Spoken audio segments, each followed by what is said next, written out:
Okie dokie, friends, we are going to get started with chapter 9, Fly Away Home, in our new, or I guess it's not really new, we're almost done with it, in our Magic Treehouse book. Our Olympics. Okay, chapter 9, Fly Away Home. The white horse stopped at the low wall by the edge of the track. "He's come for us," cried Annie. Ooh, who remembers what we just saw? What picture did Mary Pope Osborne paint for us at the end of the last chapter? Alyssa? Horse. A horse. What kind of a horse? A white one. And Jack said it was the most beautiful thing he's ever seen. Yes, this magnificent white horse. The white horse stopped at the low wall by the edge of the track. "He's come for us," cried Annie. The guards stared in awe at the horse. Annie broke free and dashed over to Jack. He grabbed her hand and they ran to the horse. The guards shouted and started after them, but they were too late. Jack and Annie had already climbed over the wall and into the waiting chariot. "Go, go, go!" Annie cried to the huge white horse. The horse reared and pawed the air. The crowd stepped back from the wall. The guards froze. Chris, hands in your pockets, my friend. Jack looked up to where Plato was now standing. Plato smiled and waved at him. "Harley, if you come in late, friend, you need to just find a seat on the carpet." Then the white horse leaped forward, pulling the chariot behind him. Jack couldn't even wave back at Plato. All he could do was hold tight as the horse galloped beside the Olympic racers. Jack bounced up and down. Dust and sand got in his eyes. He squeezed them shut and crouched down in the chariot. He didn't know where they were going, but it didn't matter. The white horse was in charge. Jack heard the thundering noise of the racing horses and chariots. He heard the screaming crowd. He felt sand blowing in his face and the hard bumping and rattling of the chariot. Suddenly, he was thrown backwards. He heard a swish of wind. Then, silence. "Oh, wow!" cried Annie. Jack opened his eyes. All he saw was blue sky. He pushed his glasses into place and looked around. "Help!" he cried. The white horse had grown giant feathery wings and was pulling their chariot into the sky. Jack gripped the railing of the chariot and held on for his life. "To the tree house!" shouted Annie. Below, the Olympic crowd watched in stunned silence. The winged horse left the games behind and flew over the temple of Zeus, over the statue of Nike, over the sacred olive tree and the gymnasium. On they went, over the poet's house, the Greek theater, and the field of white tents. Finally, the winged horse coasted to the ground near the olive grove.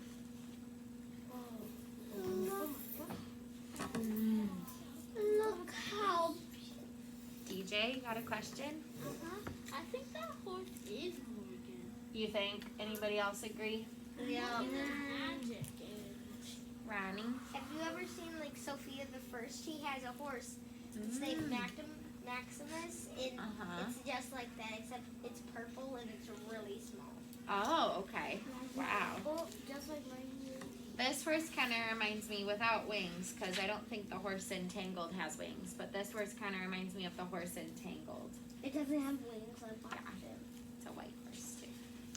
The wheels of the chariot bumped onto the grass. Then slowly, slowly, they came to a stop. Jack and Annie stepped out of the chariot. Jack's legs were so wobbly he could hardly walk. Annie rushed to the horse and stroked his neck. "Thank you," she whispered. Jack patted the horse's long white neck, too. "Thanks," he said. "That was the best ride of my life." The horse snorted and pawed the ground. "Come on, Annie, we have to go before they find us," said Jack. "I don't want to leave him," said Annie. "He's the most beautiful horse in the whole world." Her eyes filled with tears. "We have to," said Jack. The horse put his head down and touched Annie's forehead with his soft nose. Then he gave her a gentle push towards the treehouse. Annie sniffed but started walking. Jack took her hand as they walked through the olive grove to the rope ladder of the treehouse. You first, said Jack. Annie started up the ladder. Jack followed. When they were inside, Annie hurried to the window. Jack grabbed the Pennsylvania book. He pointed to a picture of the Frog Creek woods and said, "I wish." "Look," said Annie. Jack looked out the window. The horse had spread its great feathery wings. He was rising from the field. The white horse flew into the blue Olympian sky. Then he disappeared behind the clouds. "Bye," called Annie. A tear rolled down her cheek. Jack pointed again at the Pennsylvania book.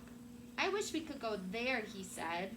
The wind started to blow. The treehouse began to spin. It spun faster and faster. Then everything was still. Absolutely still. Chapter 10. They're all here. Jack opened his eyes. It was so dark he couldn't see anything. He felt his clothes. He was wearing his t-shirt and jeans again. The leather bag had turned into his backpack. "Hello," said Morgan Le Fay. Her voice came from the corner of the treehouse. "Hi," said Annie. "Did you have a good journey?" asked Morgan. "I did," said Jack, "but girls can't do anything fun in ancient Greece." "I did one fun thing," Annie said wistfully. "I rode in a chariot pulled by a flying horse." "That must have been wonderful," said Morgan. "You were very lucky to be bringing me the story of," anybody know the horse's name? Any guesses? Quinn? Pegasus. Very true. The story of Pegasus. "Who?" said Jack. "Pegasus," said Morgan. "He's the great white winged horse in Greek mythology." "Oh, yeah," said Jack. "I think I've heard of him." Have you ever heard of that name? Yes. Pegasus. Just show me with your Just show me with your silent signal. He felt his backpack and found the scroll. He gave it to Morgan. He could still barely see her in the dark.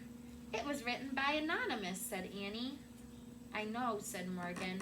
"Many talented women used that name in the past. Her story will be a great addition to my Camelot library." "Plato helped us find it," said Jack. "Ah, my good friend Plato," said Morgan. "He was one of the greatest thinkers who ever lived." "And Pegasus was the greatest horse," said Annie. She sighed. "I just wish I could see him again." "You can," Morgan said softly. "He's here right now." "Pegasus?" cried Annie. "Oh, boy!" Annie turned on the flashlight and used it to find her way down the rope ladder. Jack grabbed his backpack and followed her. When they were both standing on the ground, Annie shined her flashlight at the dark tree. "Pegasus?" she said. "Where are you? Pegasus?" "Turn off your flashlight, Annie," said Morgan. She was looking down from the treehouse window. Annie switched off the light. "In the night, you can see all the story characters that saved you on your last 4 missions," said Morgan. "They're all here. Hercules and the Silk Weaver, Sarf, the giant serpent monster, and Pegasus." Jack pushed his glasses into place and studied the dark woods.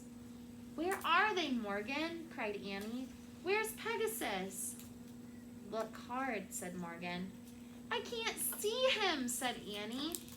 "Yes, you can," said Morgan. "The old stories are always with us. We are never alone."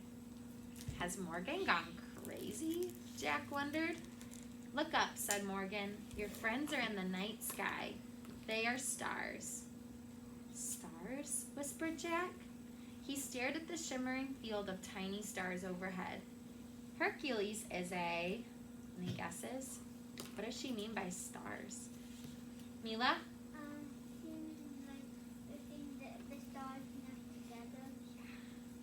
What's that called? Does anybody know what it's called when there's stars that connect together? Autumn? Oh, you're so close. Camden? A constellation. Yeah, you had that. You had those sounds, Autumn. "A constellation," said Morgan. "The Romans imagined him kneeling in the sky, holding a club over his head." Morgan waved her finger at the sky. For a moment, Jack saw a living, breathing Hercules outlined by stars. And there's the silk weaver with her beloved cowherd, said Morgan. The ancient Chinese believed that they were two stars on either sides of the Milky Way. Morgan waved her hand again. The lovely silk weaver was outlined in the heavens. And long ago, the Irish believed the Milky Way itself was the serpent monster Sarf, said Morgan. Morgan waved her hand. A giant serpent glittered through the sky. And the ancient Greeks named one of their constellations Pegasus, said Morgan. She waved her hand again, and the white horse's head, wings, and galloping legs glowed in the sky. I'll always show everybody.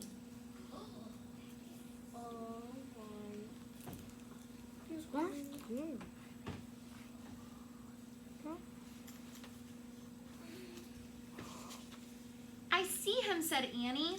Then they whispered, I love you, Pegasus. Jack thought he saw the stars move as if Pegasus was rearing back in the sky. After a breathless moment of silence, Morgan lowered her arm. The night sky became a field of tiny glittering stars again. You have done amazing work as Master Librarian, said Morgan. I would trust you with any important mission. Does that mean we're going on more trips? Asked Jack. Indeed it does, said Morgan. Many more. Jack smiled with relief. When is our next mission? Asked Annie. As soon as I need your help, I will send for you, said Morgan. Go home now and rest. Goodbye, said Annie. Goodbye, said Jack. Farewell, said Morgan. There was a sudden rush of wind, then a blur of blinding light, and Morgan Le Fay and the magic treehouse vanished. The night was still. Home? Asked Annie. Sure, said Jack. They walked through the trees. The Frog Creek woods were pitch black. Jack couldn't see a thing. But he didn't ask to turn on the flashlight. For once, he wasn't worried about finding his way home. He felt as if someone or something was leading him through the woods. Morgan's words came back to him. The old stories are always with us. We are never alone. Jack looked up at the stars again. They were beginning to fade in the growing light of dawn, but he thought he could hear the beating of giant wings somewhere high above.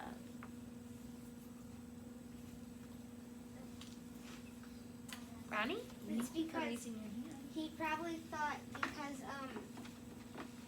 I wonder if the horse is still alive. He's like, I wonder if the horse is still alive. Mila? The next book, does anybody know? I